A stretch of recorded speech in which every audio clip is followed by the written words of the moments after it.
Pega uma data qualquer no calendário. Parece uma coisa simples, né? Mas e se um dia aparentemente comum guardasse as chaves que moldaram nações, que acenderam ideias e que construíram legados? Hoje a gente vai mergulhar na história oculta de 4 de dezembro.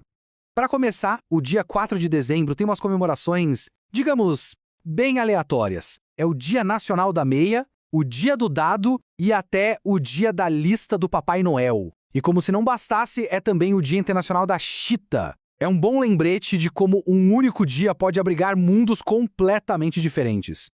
Mas olha, deixando as meias e as titas de lado por um instante, a coisa fica bem mais séria.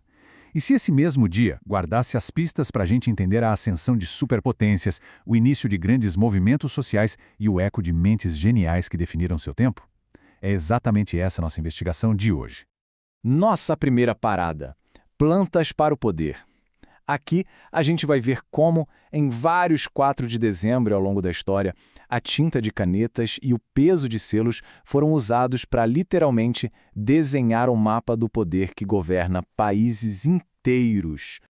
E olha só que interessante, um padrão começa a aparecer quando a gente olha para a história. Lá em 1259, o Tratado de Paris redesenhou as relações entre Inglaterra e França. Séculos depois, em 1563, o Concílio de Trento botou no papel as regras da doutrina católica. E muito mais recente, em 1982, a China moderna adotou a Constituição que a rege até hoje. Várias vezes, 4 de dezembro foi o dia escolhido para assentar os tijolos, sabe? Para construir as bases.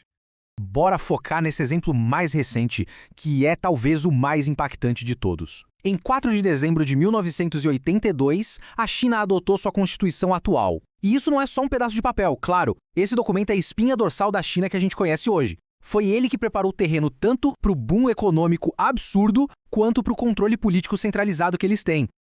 E olha, o artigo 1º dessa Constituição não faz rodeios. Ele define a China como um Estado socialista, sob a ditadura democrática popular, liderada pela classe trabalhadora. Essas palavras cravaram na pedra a base ideológica sobre a qual o país seria construído dali para frente. Só que nenhuma Constituição é escrita em pedra, né? O texto original de 82 era bem claro. A base de tudo era a propriedade pública. Acontece que, em 2004, veio uma emenda que mudou completamente as regras do jogo. Ela passou a garantir que a propriedade privada não será violada. Essa mudança mostra uma adaptação muito pragmática a uma nova realidade, com uma economia de mercado explodindo e uma classe média que queria segurança para os seus bens. Ok, a gente falou de leis, de documentos, mas e as pessoas? E a ação humana? Agora, a gente vai para a nossa segunda parte, um dia para a ação, para ver como indivíduos e grupos usaram o dia 4 de dezembro para dar um pontapé inicial, para fazer algo totalmente novo e inesperado. E para entender isso, a gente pode pegar uma ideia emprestada da filósofa Hannah Arendt. Para ela, ação não é fazer o que se faz todo dia. É a nossa capacidade, que é só nossa, de começar algo novo, de fazer algo que ninguém esperava. É a liberdade na prática, pura e simples. E no dia 4 de dezembro, essa tal ação apareceu de 3 jeitos bem diferentes: na esfera social, na política e na científica. Vamos dar uma olhada em cada uma. Primeiro, a ação social. Pensa só, estamos em 1906. Num período de segregação racial intensa nos Estados Unidos, um grupo de estudantes negros funda a Alpha Phi Alpha. O que começou como um clube de estudos virou a primeira fraternidade intercolegial para estudantes negros. Um refúgio, sabe? Um lugar de apoio, de comunidade e de formação de líderes. Agora, pulando para a ação política, em 1945, a Segunda Guerra Mundial tinha acabado de terminar. O mundo estava em ruínas. E aí o Senado americano toma uma decisão histórica. Aprova a entrada total do país na recém-criada ONU. Foi uma virada de chave gigantesca. Eles estavam basicamente abandonando a velha ideia de isolacionismo para apostar no futuro de cooperação global. E por último, a ação científica que nos leva para o espaço. Em 1965, a Gemini 7 foi lançada. Seus 2 astronautas passaram 14 dias orbitando a Terra. Eles estavam lá no limite, testando até onde o corpo humano aguentava no espaço. Essa missão foi fundamental, abrindo as portas para as futuras viagens à Lua. Um exemplo perfeito da nossa curiosidade nos empurrando a fazer o que parecia impossível. Bom, agora a gente entra na nossa terceira e última parte: cultura, perda e legado. Aqui vamos ver como 4 de dezembro é um dia de contrastes. Um dia que viu nascerem vozes que mudaram tudo, mas também viu outras, igualmente gigantes, se calarem para sempre.